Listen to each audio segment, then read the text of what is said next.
Hola, ¿qué tal? Bienvenidos una semana más a nuestro programa Nación Combi, ahora a través de la señal de UCI Noticias. Solíamos hacer un podcast que salía por internet, o sea, un audio.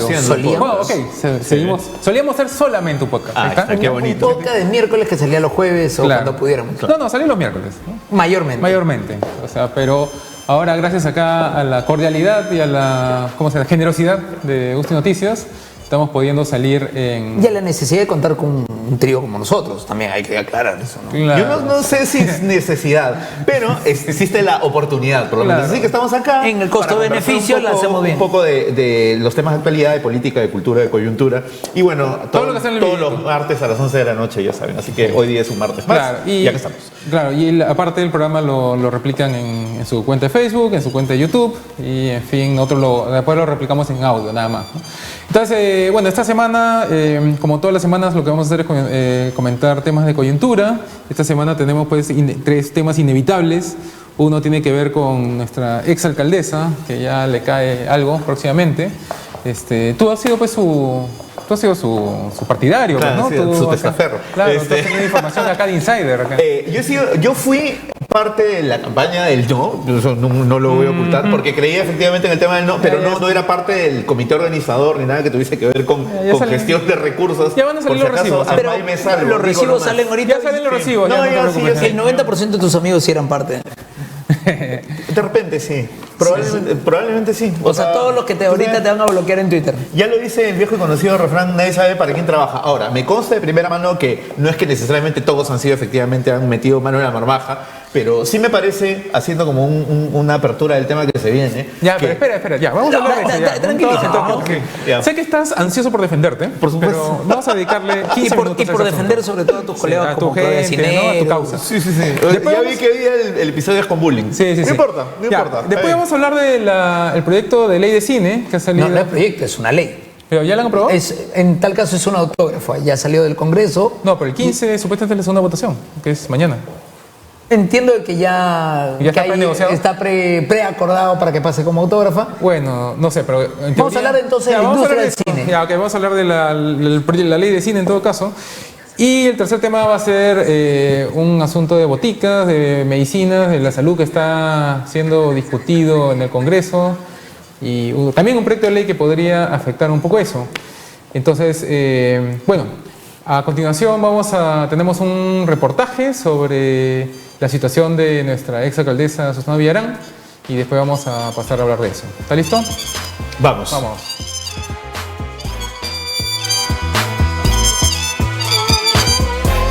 Aceptaron el pedido de la Fiscalía. Susana Villarán irá a la cárcel para cumplir prisión preventiva. Se varía la medida restrictiva de derecho a libertad personal de comparecencia con restricciones y se impone la prisión preventiva a Susana Villarán del Carmen de la Puente por los delitos de asociación ilícita para delinquir, cohecho pasivo y lavado de activos en agravio del Estado por un plazo de 18 meses, comunicando en este acto a la Policía Judicial para que ejecute la medida. La exalcaldesa de Lima salió de la sala donde estuvo acompañada de su abogado Iván Paredes. Al finalizar el pronunciamiento, la defensa dijo que apelaría. En cuanto al abogado y al Ministerio Público, voy a firmar en este momento por escrito también la resolución, porque lo que he brindado solamente son alcances de un resumen. En todo caso, para los fines que correspondan. Se notifica al Ministerio Público. Conforme con el extremo de declarar fundado, apelo el extremo del plazo, señor. Por interpuesto, abogado. Interpongo recurso de apelación en todo su extremo, ¿no? Por interpuesto. Muy bien, en todo caso que se ejecute lo que ha señalado y concluye esta audiencia. Pese a que el fiscal Carlos Puma solicitó 36 meses de prisión provisional, el Poder Judicial dispuso 18 meses de encarcelamiento. El juez Jorge Chávez Tamariz dictó esta disposición como parte de la investigación que se le sigue a la exalcaldesa de Lima por recibir dinero ilícito de Odebrecht y OAS por el valor de $10 millones para financiar la campaña del no a la revocatoria. Tras escuchar ambas partes, el juez Chávez dijo que tenía una decisión tomada, por lo que no iba a esperar hasta el jueves para emitir un pronunciamiento, como lo tenía previsto. El debate se ha centrado en lo que corresponde al peligro de procesal, peligro de fuga y peligro de obstaculización. Considero que me encuentro en un espacio suficiente como para efectuar un análisis, un estudio, y el pronunciamiento decisivo lo tome a las 3 de la tarde. A esa hora, todos presentes para emitir el pronunciamiento. La exalcaldesa fue trasladada a la carceleta del INPE. lugar donde permanecerá hasta determinar en qué centro penitenciario cumplirá los 18 meses de prisión preventiva. Y bueno, esa es la situación pues, de nuestra exalcaldesa Susana Villarán, a quien supongo que vas a defender así. Por supuesto, así, por eso he venido hoy día. Lo primero que tenemos que aclarar es por qué le han dado 18 meses y no 36, como todo el resto. Eso es precisamente lo que te iba a preguntar, mira. Mira, entendemos que parte de estas prisiones preventivas que se están realizando tienen que ver más que nada para evitar, uno, que puedan influir de alguna manera en algunos testigos, algunos de los hechos, o que puedan significar una afectación al proceso de justicia. Pero de otro lado, también significa una suerte de sentencia previa, en la medida de que finalmente van a pasar alguna cantidad de meses en la cárcel. Ollanta-Humala y Nadine Heredia hicieron un cuestionamiento. El Tribunal Constitucional estableció ciertas reglas básicas de cómo deberían ser considerados para este tipo de prisiones, y ellos están llevándolo más bien en arresto domiciliario, que es otra de estas medidas cautelares que se hace para evitar que las personas afecten el proceso. Sin embargo, la declaración y decir, bueno, fue un error, pero no fue delito. Segundo, sí reconozco que lo hice, lo pero... volvería a hacer, esa es la bomba lo volvería a hacer, creo, ¿no? Teníamos que enfrentarnos a una mafia, y como alguien colocó por ahí, claro, es una mafia contra otra mafia. Claro, pero ¿está reconociendo el delito o está reconociendo la intención? O sea, como... A ver, la probanza del delito es cuando hay una sentencia. Claro. Esto además es la primera instancia, puede haber una segunda instancia y pudiera haber una tercera, pero, una suerte de revisión casatoria. Está aceptando, más allá del tecnicismo, está aceptando el acto que va a ser declarado delito. Está aceptando el hecho, y esto significará que en un momento dado pueda significarle para ella una declaración que no tenga que ser comprobada. A pesar de que ella dice en algunas declaraciones, sí acepto el hecho, pero me lo van a tener que demostrar. Oiga, pero los medios de convicción expresan de que van hacia ese lado. Porque sus defensores en redes sociales, o sea, todos menos Caño, acá le decían que ella como no está aceptando el delito, está aceptando como la intención de hacer algo al respecto en contra de esta mafia maliciosa. Pero, a ver, el fin no justifica los medios. Esto es una premisa básica. Y no porque tú quieras lograr algo vas a cometer un delito.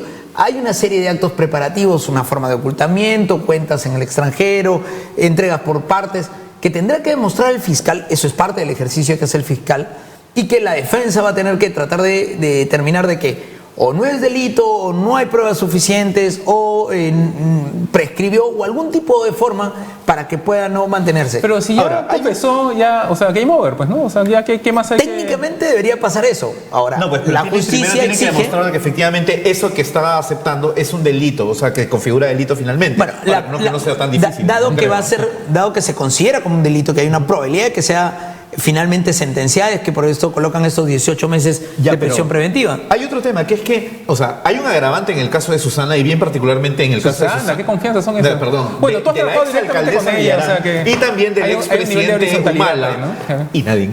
Que efectivamente, ¿no? Que es que ellos han estado en ejercicio de funciones cuando...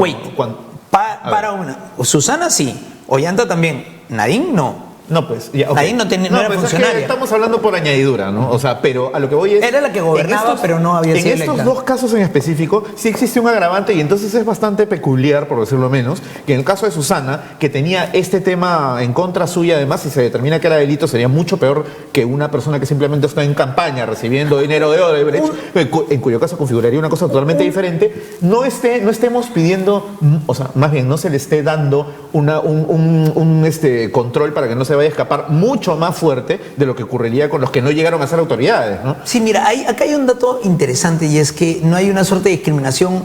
Hay un agravante por ser funcionario, pero el hecho básico del cohecho, del lavado de activos, está ahí, así que no debería haber mayor diferenciación. Sí es interesante estas declaraciones de Susana Villarán, en el sentido de decir que eran ella y Castro. O sea, siempre mencionar que eran solamente dos, eran dos, porque entonces no configura organización criminal, que requiere tres. Claro, pero necesito, por ejemplo, tres y no dos, que configuraría un menor delito al no configurar organización criminal. O sea, es un tecnicismo jurídico. No, pero aparte, por ejemplo, PPK, él aceptó públicamente en una entrevista que tenía plata, o sea, que sí había cometido un acto, ¿cómo se dice?, ilegal, ¿no? Ojo, ahí cuando PPK acepta, lo que él acepta es que en efecto tenía una compañía y la compañía había recibido un dinero, pero que él había establecido un Chinese Wall, claro, o una barrera china, que es muy común, sobre todo en países anglosajones, como un instrumento en el cual unos no saben lo que hacen el otro, y él creía que estaba en Estados Unidos y por lo tanto eso le iba a servir. En el Perú no existe esa figura, claro, tiene responsabilidad aquel que tiene las acciones de la compañía, y además que la Constitución, claro, diversas pero normas establecen que el primer ministro, los ministros no pueden tener... Ya, pero al final del día aceptó, o sea, en público, por, digamos, estaba mal asesorado o nadie lo había asesorado, Lo aceptó. de que había hecho algo que estaba mal. En este caso, ella no está aceptando que ha hecho nada mal. Ella está aceptando que, o sea, que hubo una situación... sí, no, es un sí, error, o sea, la aceptar figura, que el dinero la figura pasó. en ambos casos, la figura en ambos casos, en el caso de PPK, él decía, bueno, él te explicaba lo que hizo pensando que era correcto. Claro, claro. Y en el caso de Dinerito, Susana ¿no? es precisamente eso. Ella sale a decir, yo no es que he cometido delito, yo lo que he hecho es, hice lo que hice por Lima, por el futuro del país. Sí, pues. O sea, pero está aceptando que ha hecho algo Que ha hecho finalmente, algo, ¿no? pero no está definiendo el algo, ¿entiendes? Claro, la diferencia- Casi lo definió y lo Es que explicó. pero la diferencia en la entre definición PPK del algo, si configura o no delito, eso depende del Poder Judicial, no de Susana. No, Susana nunca te va a decir, hola, sí, delinquí por Lima. No, te dice, hice lo que hice Claro, pero por Lima. ella no está diciendo, ¿cómo se llama? Agarré este dinero, transferí a esta cuenta por Lima. Ella está diciendo, bueno, hice algo Claro. y así Ahí nebuloso. hay ¿no? dos elementos. En el caso de PPK es claramente que él reconoce los hechos, él entiende que no hay un delito sobre los hechos, en O sea, la él medida, cree. él cree en la medida que su ideología, ya que hay lo que se llama un error culturalmente condicionado, que se ha establecido además dentro de las reglas constitucionales, las reglas que nosotros utilizamos en los procesos, y pudiera, Ya, ¿y qué? si él logra demostrarlo, Ya, ok. pudiera ocurrir. Ya, En ¿y el qué, caso qué nivel de abogado tienes que ser para entender que eso está, o sea, que no que tienes que decir eso en público? O sea, En realidad, o estudiante, pero primer año, tiene que segundo ver año. mucho con la estrategia. De nuevo, creo que el hecho de lo que está llevando Susana es una estrategia de decir éramos solamente dos, no éramos organización O sea, están criminal. minimizando la estrategia de Nagasaki. Tratando de bajar la cantidad de años en la medida, porque además hay ciertas reglas en los casos penales de que tú no pasas, te dicen 8 años y no pasas los 8 años efectivos. Ya. Hay reglas de cierta cantidad de tiempo, si haces trabajo, se va reduciendo y puedes salir a la mitad del tiempo, tiene una serie de beneficios, puedes pedir indulto también si es necesario. Lo que sí debe quedar absolutamente claro es que el juez ha establecido, en base a lo que ha dicho el fiscal, de que hay dinero remanente aún en algún sitio. Y la teoría del fiscal es O sea que no, la suma y la resta no cuadra. que todavía eso sí. está en poder de Susana Villarán. Ahora, yo tengo otro tema que es cómo esto está afectando. Digamos, podemos separar tranquilamente, por lo menos las redes, en dos grandes grupos humanos, ¿no es cierto? Y uno de estos grupos humanos fue Los digamos, amigos de Caño. tenían como baluarte a Susana, incluyéndome.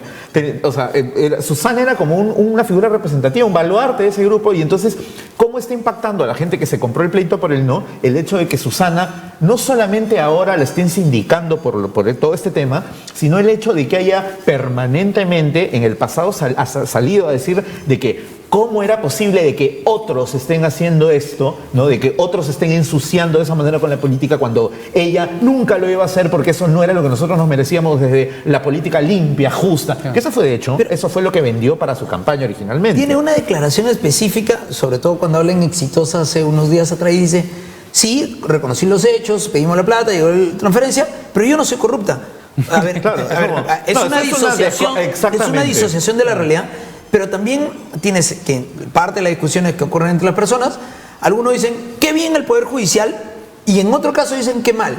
O en algunos casos dicen, qué bien la Fiscalía, que es el actor acusante, y en otros, Ese qué es mal. polos y todo. O, no es que necesariamente tengas que estar de acuerdo con todo y que te Sí, compras claro. todo lo que hace el Poder Judicial o que te compras todo lo que hacen los fiscales. Puedes cuestionar, es un derecho constitucional cuestionar la sentencia, los procesos. que ese es otro como problema parte de tu peruano, libertad de que expresión, Aparte, ¿no? acuérdate que está de moda este tema de la política antipolítica, que venía Bueno, desde Fujimori. Claro, entonces ella decía, no, que yo voy a hacer política de fuera de la política, o algo así, tenía una frase de ese estilo. No, más bien, que al final ella, resultó ser la ojo, política no, no, pero no. di- ella misma se hablaba, reconoce como ahí sí política. creo que nos vamos la campaña originalmente era, yo voy a hacer, o sea, ella decía, vamos a recuperar la política limpia. O sea, más bien estaba combatiendo esta idea de que la política era sucia y diciendo, no todos son así. Ya, esa es en la Yo campaña. he venido, claro, Ya, esa es la pero campaña. eso es lo que mantuvo, Pero cuando fue por lo menos en alcaldesa- teoría, ¿no? Cuando fue alcaldesa no hizo política, pero o sea, parece que no pudo hacer ninguna Ah, no, reforma. Me por parece supuesto muy que no. curioso un comentario. O sea, digo lo que vendía, no lo que hizo. De Diana Chávez, que es de Transparencia, Sí.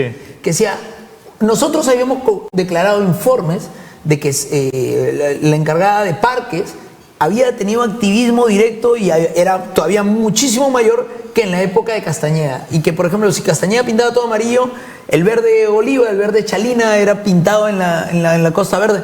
Y decía, pero eso, ¿cómo reconocerlo varios años después?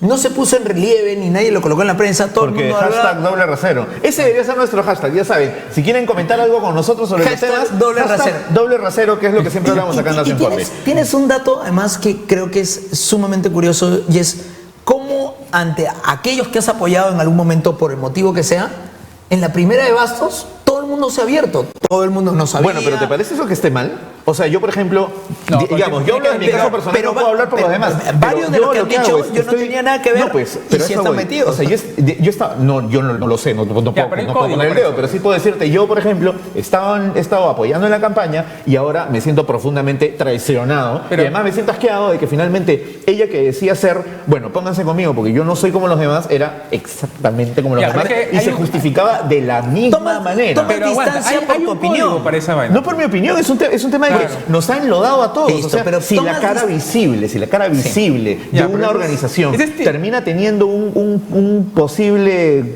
colusión para robar, para hacerse de plata mala vida, finalmente eso termina salpicándonos a todos los que Ya, estuvimos pero ahí. eso es lo que te muestra lo inmaduro que es la política, pues, porque, Sí, claro. o sea, en un país civilizado hay un código para eso, y hay un código escrito, o sea, hay un código que está en PDF que te lo puedes bajar En PDF. en distintas partes, o sea, en la BBC, En en la, PPT ¿cómo se llama? también. El Instituto de Prensa, Ya. y es que cuando tú resbalaste, como periodista, como activista, como lo que sea, estuviste apoyando a una política que resultó ser corrupta, Sí.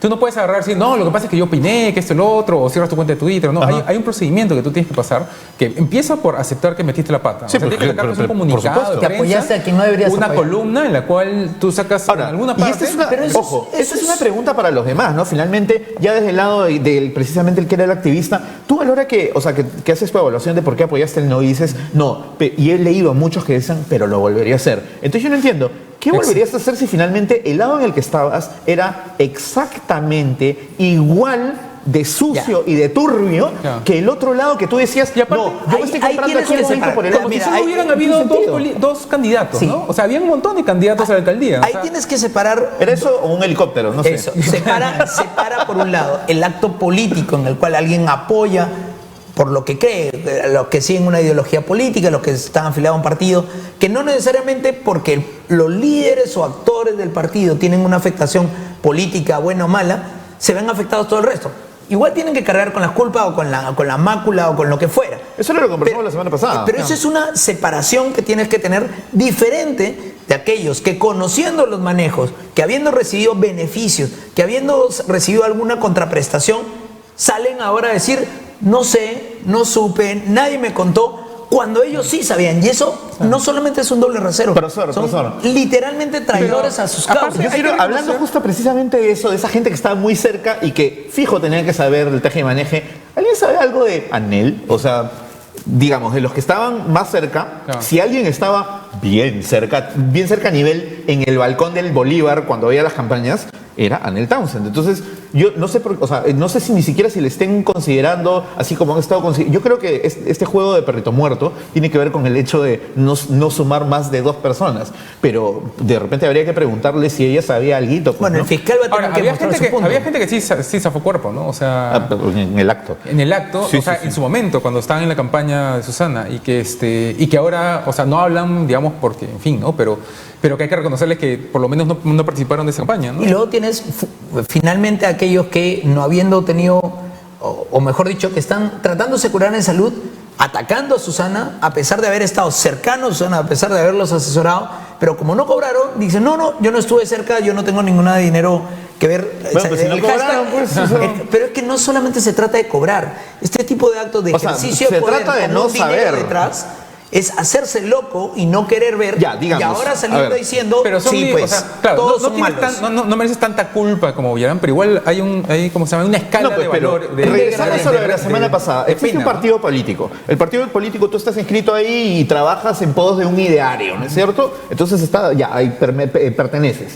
Y la cúpula partidaria hace unos tejes y manejes que no necesariamente tú como participante de este ideario tendrías por qué saber. Entonces, tendría lo mismo de la semana pasada, habría que tener la capacidad de poder separar el tema de esa culpa, esa responsabilidad digamos, de la ideología y de la parte partidaria de pertenencia. Que la responsabilidad penal es personal. Sí, claro que sí. Y al ser personalísima las instituciones. Pero en el caso de Susana no había un partido detrás. Lo que había era un colectivo de gente tratando de llevar una acción política. Si esta acción política era conocida por los cabecillas, los líderes... Pero estamos hablando de quienes conocen, o sea, del grupo que conocía, ahí es donde puedes tú empezar a señalar y determinar responsabilidades. Claro, pero esto no es una cuestión, políticas, no es una cuestión binaria de que todo, o sea, recontra culpable o recontra inocente, sino que hay grados de culpa, pues, de responsabilidad. Y ya no es un asunto meramente legal, ¿no? Que sí, efectivamente hay gente que va a ir a la cárcel, sino hay un tema también moral, ¿no? O sea, hay gente que apoya a cualquier candidato que se les cruza por, digamos, por una serie de estrategias que arman, y después la próxima vez vuelven a, o sea, apoyan a Ollanta. Focacero. Y después la gente que apoyaba a Urresti, a pesar de que estaba en medio de un proceso penal sobre asesinato, que ahorita va a ser, que ha sido cuestionable y todo lo demás. Escondan a Eric. Pero que igual lo apoyaban porque no querían al otro candidato. O sea, eran capaces de aferrarse a un clavo caliente, a un cable de electricidad. A lo que sea que esté en contra del otro. Es la antipolítica permanente. Y el enemigo del enemigo es tu primo. la política peruana en presidencia, ya puedo entenderlo, pero la alcaldía no me fastidia. Yo creo que nos hemos olvidado además, hablando de Urresti, que Urresti postuló, creo, por el partido de Susana Villarán. Claro. Tuvieron un acuerdo y tenemos que, ya digamos, me parece que lo exculparon al final y luego revisaron justamente ahorita esa está en una nulidad y tiene que volver en el proceso exacto, o sea, estamos hablando de gente que no importa quién seas, si jalas agua para mi molino y tienes el verbo para poder chancar al otro, entonces bienvenido. Y eso aplica para todos, de todos los bandos, ¿no? Y así están jugando, y están jugando también lo contrario, ¿no? Yo apoyo a quien me conviene apoyar para yo luego que me traten suavecito, como tu vino hace un rato, sin ir más lejos, ¿no? Claro, pero bueno, como dices, eso aplica para todos, o sea, para todos los que lo hacen, ¿no? Porque hay gente que no cae en ese juego. No, pero estoy hablando de los que no puedo contar con mi mano, todos los demás. O sea, ese es el tema. Hay un problema, o sea, el problema es endémico en el país. El problema, parte del problema político en el Perú es precisamente eso. Claro, es el tema del pragmatismo con el que se van a reordenar las alianzas, que llamémosle de cierta manera. Nosotros coloquialmente le decimos doble rasero. No solamente el doble rasero, sino el chocolateo que existe entre los congresistas cuando se cambian de partido 78 veces en un lustro. Transfugismo. Ya, pero lo que voy es que no hay que tirarle el guante a todo, porque hay gente que se mantiene fiel. Hay gente que realmente cree en esa ideología más allá de por ejemplo, la Reina, ¿cómo se llama la que postuló a la presidencia? ¿La Reina? Había una señora que postuló y no sacó ni 5%, sacó más que Javier Descanseco. ¿Es que el tipo, la condesa Potoca postuló una cosa así? Sí, una señora que postuló y daba entrevistas y todo. Yo me acuerdo de una señora que era la de Somos Perú. No, tenía su propio partido, la señora, sí. No, pasó por debajo de mi radar, lo siento. Sí. Dale. Pero bueno, ok, entonces vamos a ver pues qué pasa con la exalcaldesa Villarán.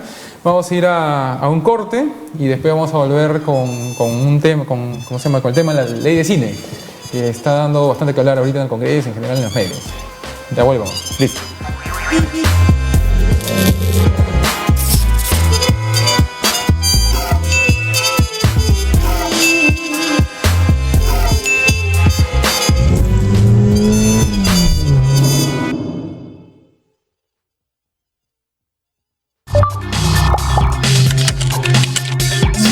Comienza la audiencia. Luego de haber sido suspendida, la audiencia para evaluar el pedido de prisión preventiva contra Susana Villarán comenzó hoy. La considera adecuada. En medio de la controversia, el fiscal José Domingo Pérez sostuvo que la medida de prisión preventiva es adecuada y los resultados lo prueban. Presentó su amparo. La congresista María Elena Foronda presentó un recurso de acción de amparo para dejar sin efecto su suspensión de 120 días. Esperaba más inscritos. El defensor del pueblo, Walter Gutiérrez, manifestó que esperaba a más personas inscritas para formar parte de la Junta Nacional de Justicia. Heriberto Benítez dijo en Mañanas Informativas: hay que esperar qué dice la Corte Suprema Española. Ellos pueden anular la decisión, pueden variar la decisión o pueden confirmar la decisión.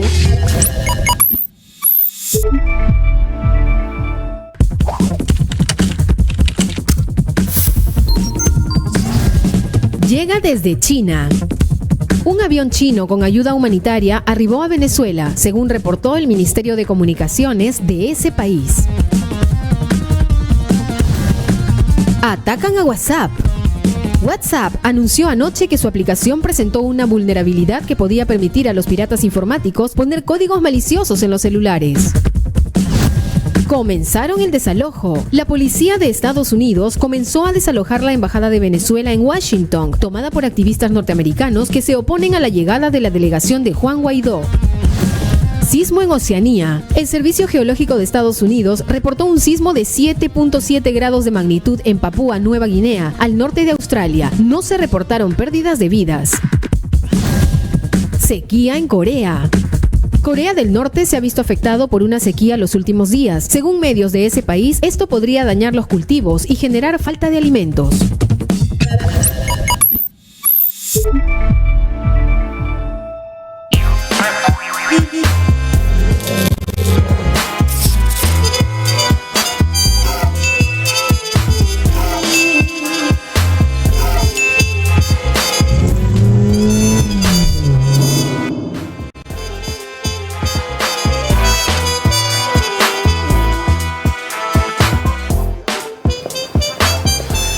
Bueno, la semana pasada ha pasado por el Congreso el tema de la ley de cine, que lleva varios años en discusión.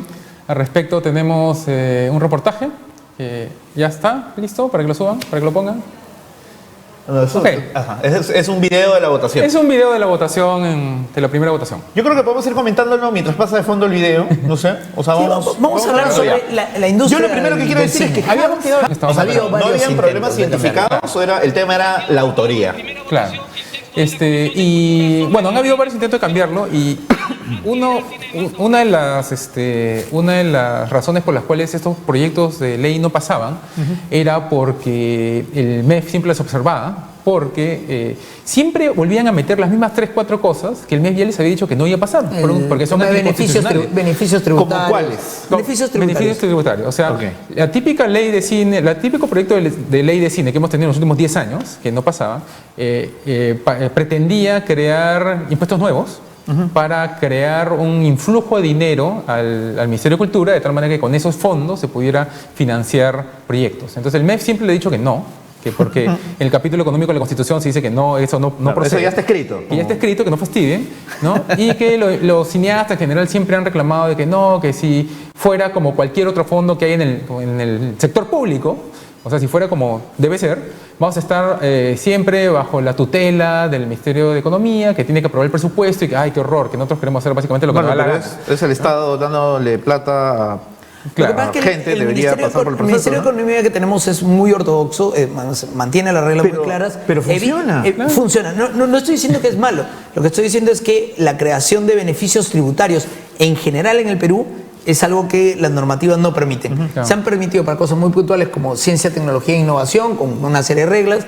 para proyectos encima de los 4.000 metros de altura, para pueblos altoandinos y algunas otras cosas más. Claro, Casi todos los casos que pretendían las leyes o los proyectos que tienen que ver con la industria del cine eran por lo que se había trabajado en la inversión para hacer la película y beneficiaba a la productora en concreto más que a los actores, a los talentos.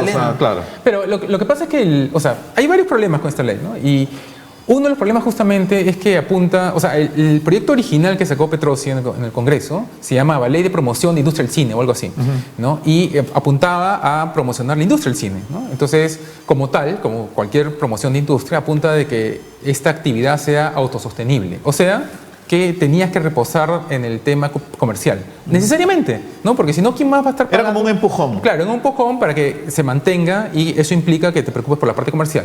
Ahora, tradicionalmente en el Perú los cineastas siempre han estado desvinculados de la parte comercial, justamente porque hemos tenido mucho tiempo en el cual hemos tenido unos aportes del Estado bastante interesantes. No, y que además estaban diseñadas. Claro, eran subvenciones que estaban diseñadas, digamos, en el más puro estilo velasquista, que era para poder generar contenido que sea culturalmente nutridor para entonces los peruanos. tenemos ¿no? toda una generación de cineastas que no saben cómo es esa vaina comercial, porque nunca nadie les enseñó, nunca lo han necesitado, y aparte ha sido satanizado, ¿no? Como que, eso es como que... Claro, algo es terrible. cultura versus industria. Pero finalmente, detrás ¿no? tienes un elemento, y es que la industria en general de contenidos, la industria creativas, requieren de una estrategia como país para poder decir: voy a invertir en cine porque esto va a generar tanto crédito, porque esto va a generar tantos puestos de empleo, porque va a generar ese tipo de cosas.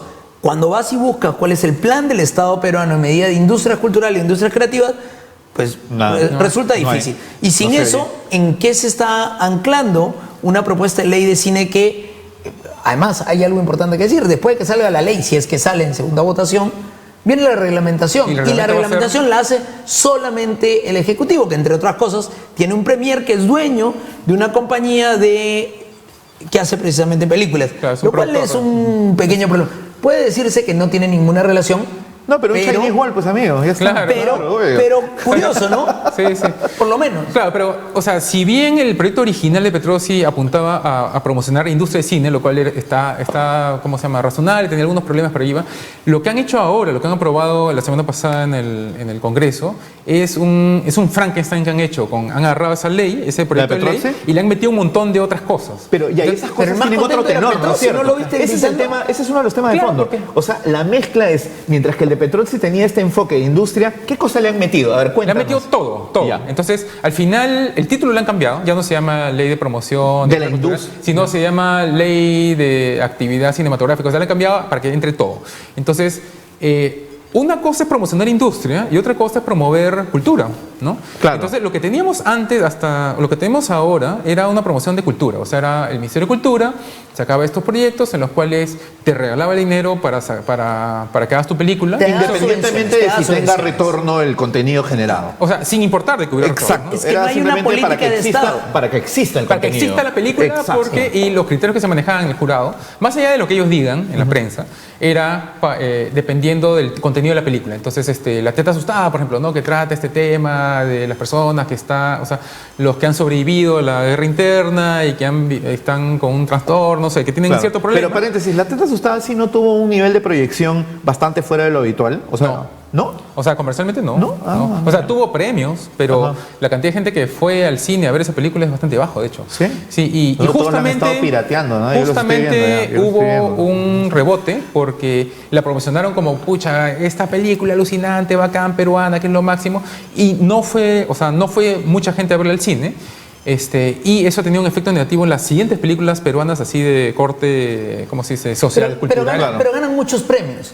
O sea, el ganar premios no significa que la película tenga una cantidad de vistas que puedan generar un retorno y cuyo retorno sirva para seguir aumentando el fondo. O sea, esto debería ser un circuito de ganar-ganar, en el cual si alguien ha obtenido una subvención, devuelva la subvención, no necesariamente en dinero, pero sí en un porcentaje de lo que se vienen en las entradas, que además ya. O sea, que funcione como una suerte de caja de préstamo. Un funcionamiento circular en el cual el Estado coloca un primer modelo. O sea, hay modelos que son, o sea, por ejemplo, BBC Films tiene un modelo que a mí me encanta, que es es un concurso, tú postulas así como el de DAFO de acá, del Ministerio de Cultura, pero si ganas, tú pasas, o sea, es como que el BBC Films te compra el proyecto, entonces tú pasas a trabajar para ellos. Entonces no es como que tú haces lo que quieres, como buenamente quieres y cuando quieres también. Porque con lo cual las ganancias terminan devolviéndose. La BBC, hay que recordar, que es estatal. No, es una corporación privada, creada por el Estado británico. Pero entonces el fondo ha ido creciendo. Entonces las primeras películas, o sea, antes al año sacaban 2 o 3 películas nada más, ahora sacan como 8 o 15. Series. Claro, pero porque es viable y eso es un componente que nosotros no tenemos en consideración simplemente. Y esta ley no lo arregla tampoco. Pero tenemos, o sea, en el Perú hay productores que le rompen en ese tema. Sí. O sea, si el Ministerio de Cultura quisiera crear un modelo como ese, lo pero puede claro, pero lo que tenemos actualmente no apela justamente a esos que saben cómo funcionan, sino a los que están diciendo, pero ¿por qué no me estás dando más plata para que haga lo que quiera? Que son los que conocen más a la gente que está en el Ministerio de Cultura, ¿no? Los más cercanos. Ojo, eso pasa también con los fondos de FinCit, por ejemplo, los fondos que tienen que ver con Startup Perú, en el cual se le da a startups para que creen su proyecto y terminan siendo una suerte de ciclistas que van de concurso en concurso. Son profesionales del concurso, viven de ganar estos premios, pero cuando tú vas y buscas el contenido, ¿cuántas startups financiadas directamente por el Estado peruano se han vuelto autosostenibles? O le han permitido, De hecho, en las cláusulas de los contratos de Startup Perú no hay una cláusula que dice, por si que el Estado tiene el 1% de lo que pueda beneficiarse si es que se vende, con lo cual genera un grupo de retorno para el Estado, Claro, pues se está invirtiendo. y ese es uno de los problemas, que hay varias películas que ganan los premios y nunca se hacen, ¿no? Y han recibido la plata y con esa plata han comprado equipos y nunca les hacen porque se le están dando a alguien, a un productor, a un director que no tiene pues el dominio de la parte financiera de un proyecto cinematográfico.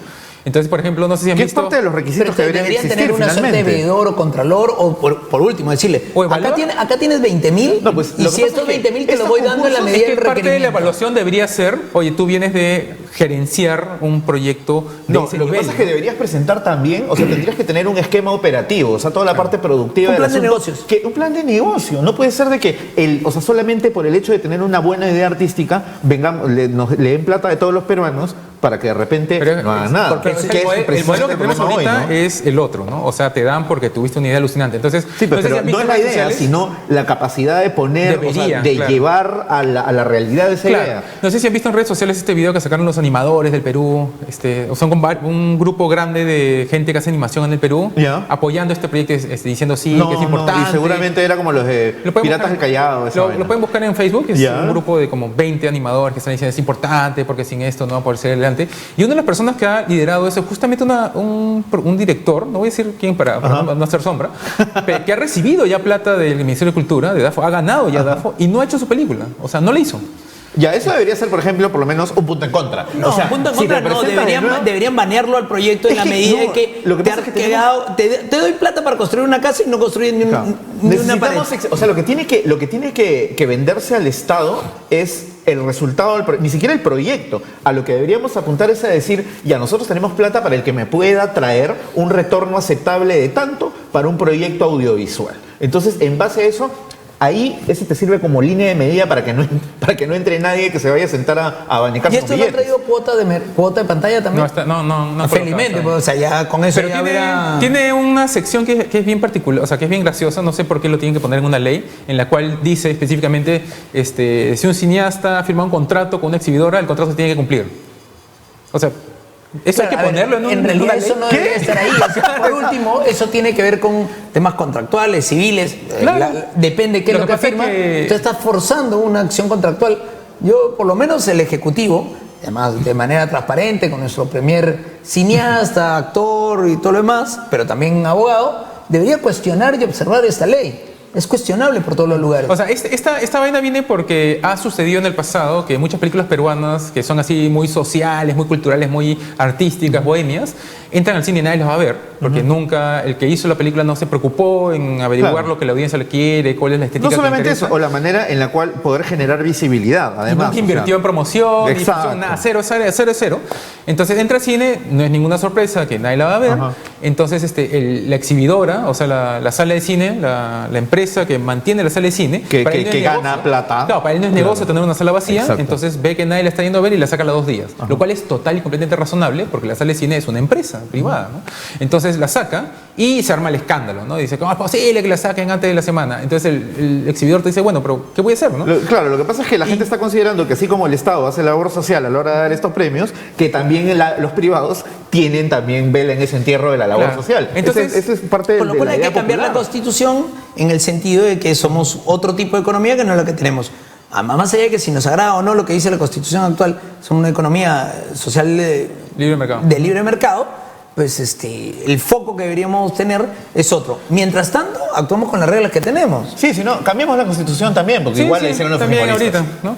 Pero bueno, ok, entonces este tema va a seguir dando que hablar esta semana porque tiene que haber una segunda votación y todavía el Ejecutivo se tiene que manifestar al respecto y todavía tiene que hacer el reglamento, o sea que vamos a seguir discutiendo este asunto. ahora qué vamos?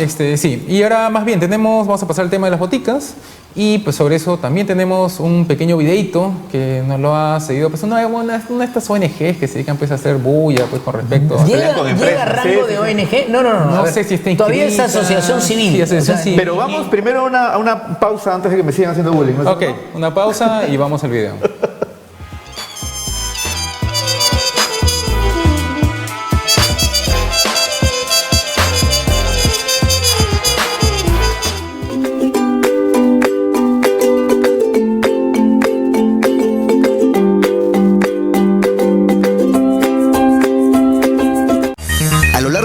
pensamos siempre en cómo optimizar el tiempo, cómo hacer que nos alcance para todo. Por eso queremos darte la mejor información al instante. En tan solo un minuto te vamos a contar todo lo que necesitas saber. Somos UCI Noticias y de lunes a viernes a las 5 de la tarde, el día en un minuto.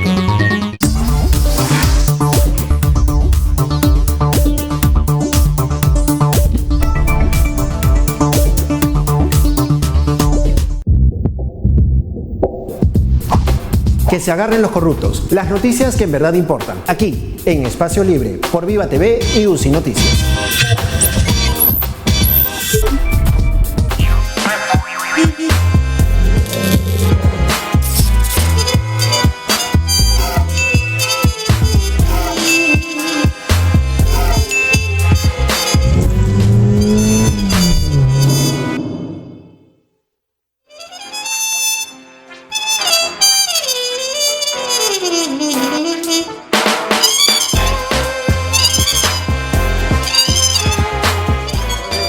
El 83% de todo el mercado minorista, el 83% a comprar la citromicina que te mandó el médico, que cuesta $1.99 por pastilla. Resulta que más de la mitad de las veces, en vez de darte eso que te recetaron, lo primero que hacen es ofrecerte otra, que no solamente es de ese mismo grupo económico, cosa que no te dicen, sino que puede costarte 12 soles 17, o sea, 511% más. Y como la dosis no era de una, sino de 5 pastillas, al final en vez de gastar 9 soles 95, el tratamiento te sale 60 soles 85. Y lo peor de todo es que como no hay obligación de hacerle estudios de bioequivalencia, ni siquiera sabes si va a ser igual de efectiva que la que te recetaron. Esto que te he dicho no es una suposición, es parte de un informe de Oxfam y de Acción Internacional para la Salud que le pone cifras a lo que ya hace meses en un observatorio especializado habíamos denunciado. Como a la hora de comprar medicinas, los peruanos estamos indefensos. Las boticas pueden ofrecernos y vendernos medicinas más caras, de marcas propias sin decirnos, e incluso antes de ofrecernos la que nos ha mandado el médico. Y encima, como dijimos, a lo mejor pueden ni tener el mismo efecto de lo que nos recetaron. Así de desprotegidos. Y ese no es el único ejemplo que aparece en el estudio. Si vas a comprar ciprofloxacino, 6 de cada 10 veces te ofrecen el de ellos, que puede ser hasta 1.285% más caro. O sea que por 14 pastillas del tratamiento, en vez de $2.94, podrías estar pagando 40 soles 74.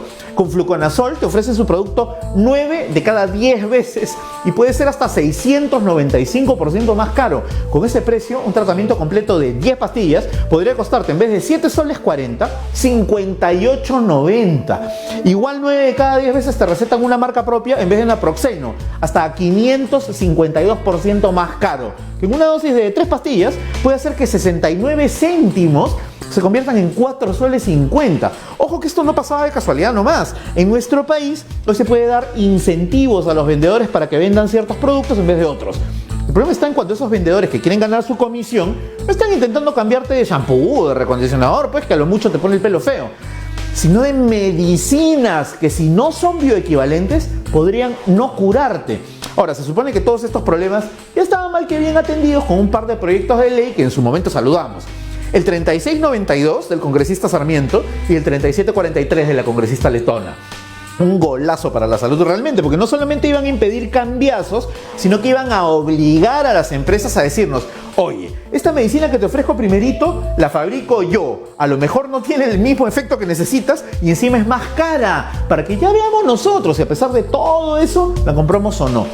Eso es información para elegir. Y ojo que perfectos no eran esos proyectos. Por ejemplo, le faltaban prohibir esos incentivos a los vendedores para que te hagan cambiazos. Pero por eso enviamos nuestras recomendaciones a las comisiones de salud y defensa del consumidor, pensando en que con esos ajustitos que hemos propuesto, al menos ya íbamos a estar mucho mejor que hoy. Pero entonces nos enteramos que resulta que hoy martes pareciera que hay algunos grupos interesados en que no pase ninguno de estos proyectos en la Comisión de Defensa del Consumidor. Y no podemos dejar que nadie ponga sus intereses económicos por encima de nuestra salud. Oye, ¿ya viste lo que pasa cuando la gente se enoja en video? Sí, muchas, sí, se le cae el pelo. Me salía en 3D, de ser terrible. ¿No hay una medicina por eso? ¿No has sido botica? ¿Le has preguntado al boticario si hay algo contra la caída del pelo? Contra la alopecia, ¿no? Sí. Bueno, esta es parte de una confabulación. Me patean el shampoo. Claro, los lobbies. Sí, claro, yo era pelucón. Sí. A ver, para empezar, ¿los lobbies en el Perú son ilegales? No necesariamente. La gente puede hacer lobby. De hecho, uno se puede registrar y hacer cabildeo. Cabildeo. No, de hecho, se podía registrar. En la norma, en el decreto legislativo 1353 sobre transparencia, hay una modificación a esta normativa sobre lobbies que hay que tener en consideración. Más allá del registro, no es ilegal hacer estas acciones de lobby que la gestión de intereses es una cosa, gestión de intereses. Todos tenemos. Ahora, hay espérate, define qué es lobby. Justamente eso iba. O sea, existe una manera coloquial de entender cuando existen, digamos, una manera poco clara de gestionar intereses a favor, más bien en contra de los representados por los congresistas en el Congreso de la República. Así se le llama. ¿A quién representan los congresistas? ¿No? Para que me quede claro. A todos. No, en serio. Votantes. En serio. No. O sea, ¿a quiénes deberían representar? Sí. Perdón. Quizá la pregunta está mal hecha. Precisamente eso es lo que con el video estábamos trayendo desde la asociación a colación, que es que si tú tienes una ley que va a mejorar la manera en la que uno accede a la información para comprar medicamentos y tener medicamentos más baratos, de repente que ya sabemos que sí son efectivos, que tener la capacidad de poder reemplazar medicamentos por otros que sean más económicos y funcionen igual, entonces, y eso juega a favor nuestro. Y entonces vienen congresistas... A favor de nosotros, se dice. No a favor de nosotros. Perdóname. A favor de nosotros. Y de repente esto comienza a temblar la posibilidad de que se apruebe en la comisión, entonces... a favor de quienes están operando. Claramente no es a favor de nosotros, claro. Sino es a favor pues, ya no hay un de otros intereses que... Hay un observatorio del MINSA para este tema de... Esa es otra cosa. No tiene correlación. No. Hay un observatorio que es que de hecho es un listado de precios que pueden uno acceder a través de internet en la página del MINSA y que te dice cuál es el precio en las diferentes boticas. Ese no es el tema. El asunto es que cuando uno va a comprar, este estudio que estábamos mencionando en el video lo que decía era que como primera opción, incluso antes de ofrecerte lo que te ha recetado el médico, te dan alternativas. Y estas alternativas, más de la mitad de las veces, son productos del mismo grupo económico dueño de la botica. Entonces, y que están cuesta entre 5 y 10 veces más que lo que venía en tu receta. Entonces, claro, tú podrías, el médico te dice, compra estas pastillas, el tratamiento te va a salir 10 soles, vas a la botica y sales con 100 soles de pastillas que de repente ni siquiera hacen lo mismo.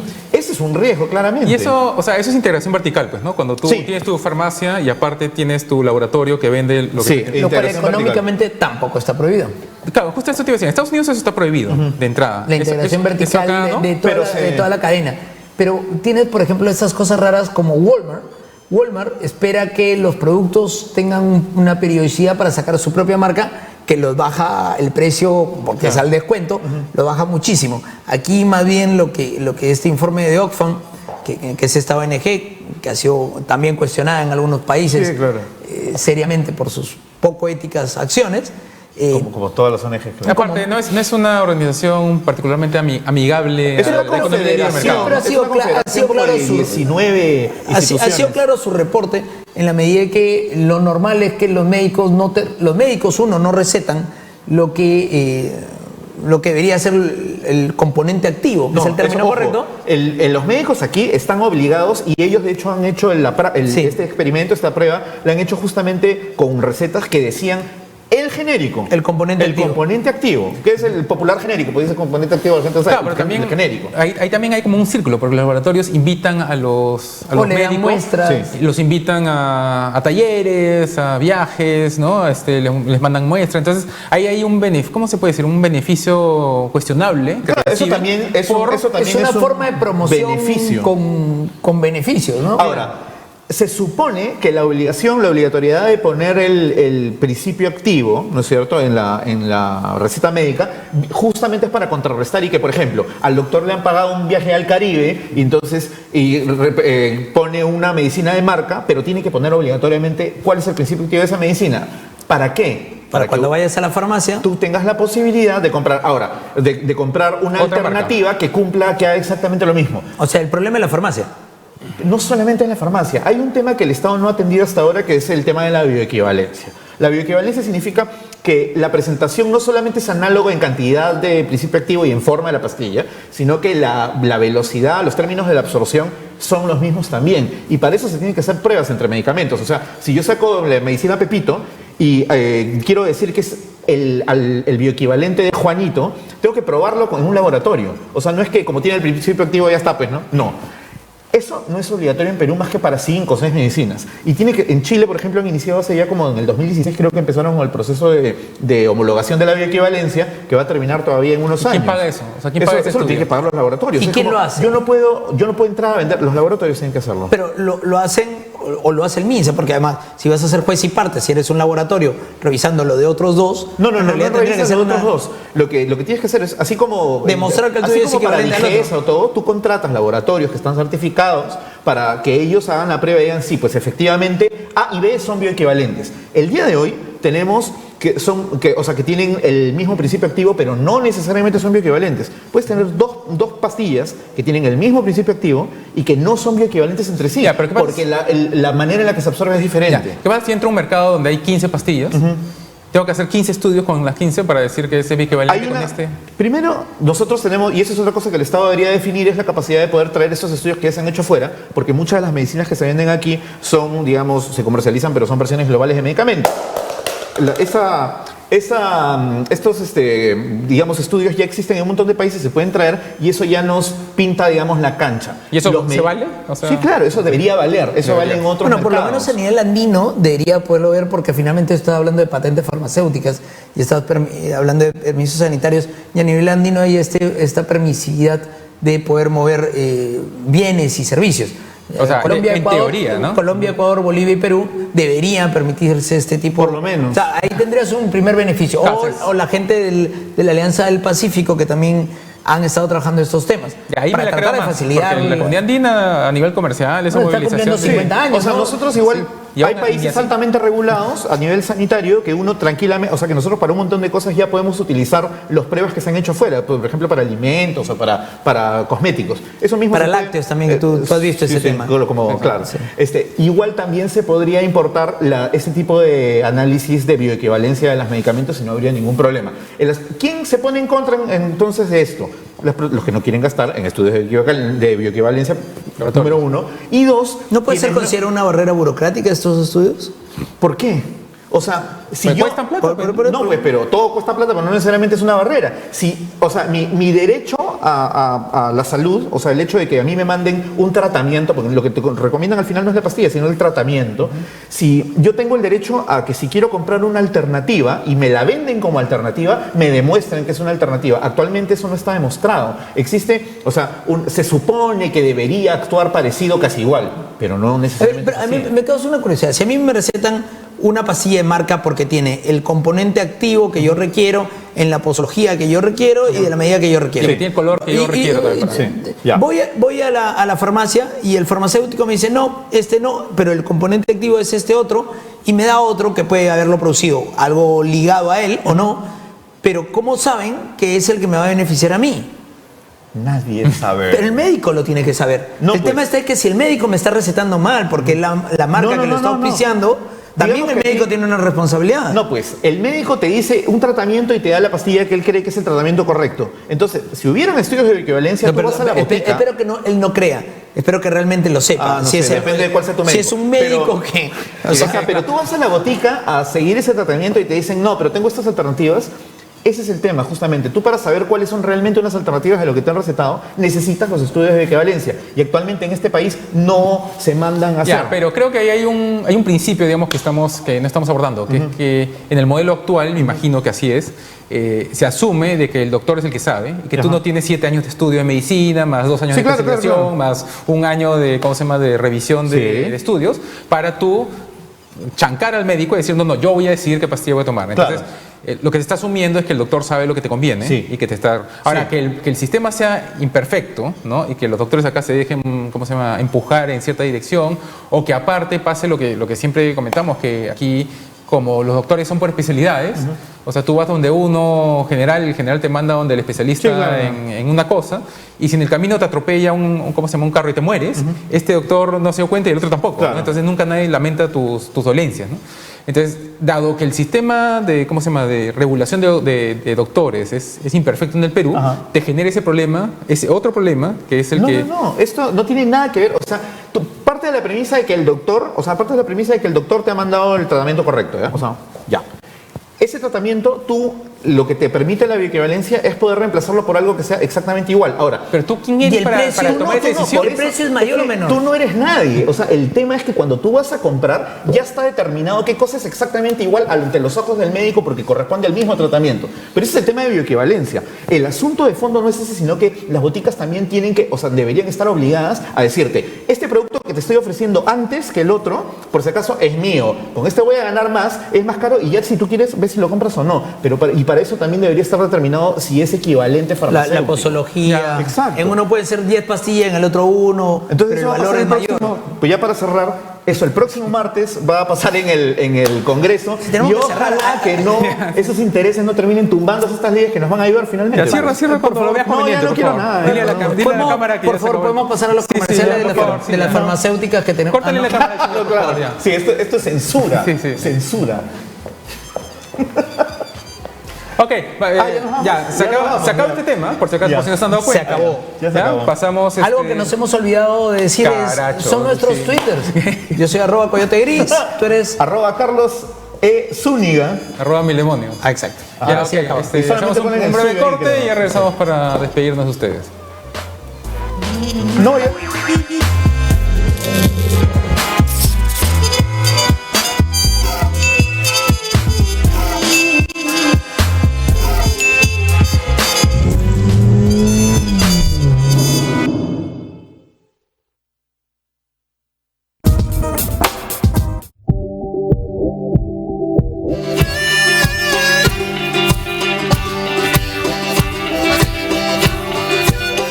Enseñaremos cada lugar mágico de nuestro país.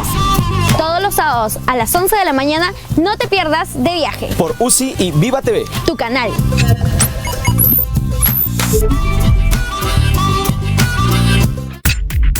¿Tienes alguna queja o denuncia? Infórmanos acerca del hecho. Nuestro equipo se pondrá en contacto a la brevedad. Escríbenos a nuestro número de WhatsApp 978-358-743. UCI Noticias.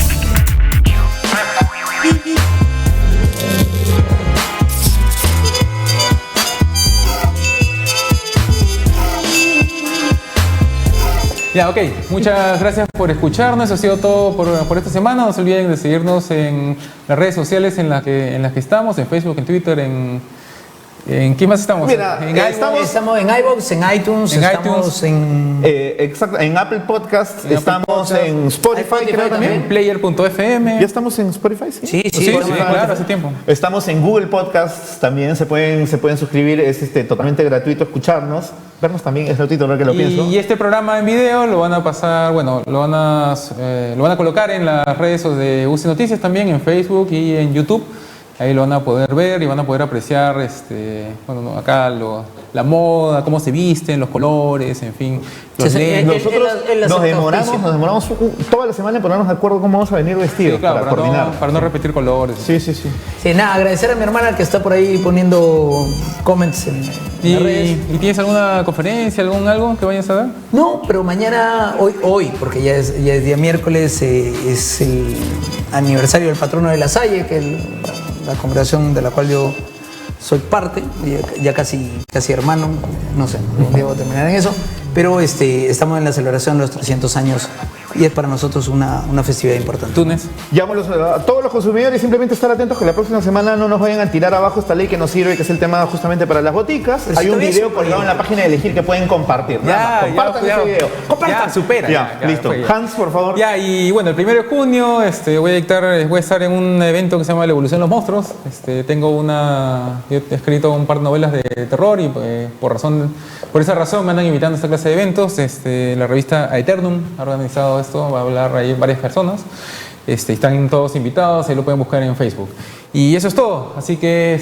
Nos vemos la próxima semana, gracias por acompañarnos. Hasta el próximo martes a las 11 de la noche, aquí por UCI Noticias. Muchas gracias por seguirnos. Chao. Nos vemos, chao.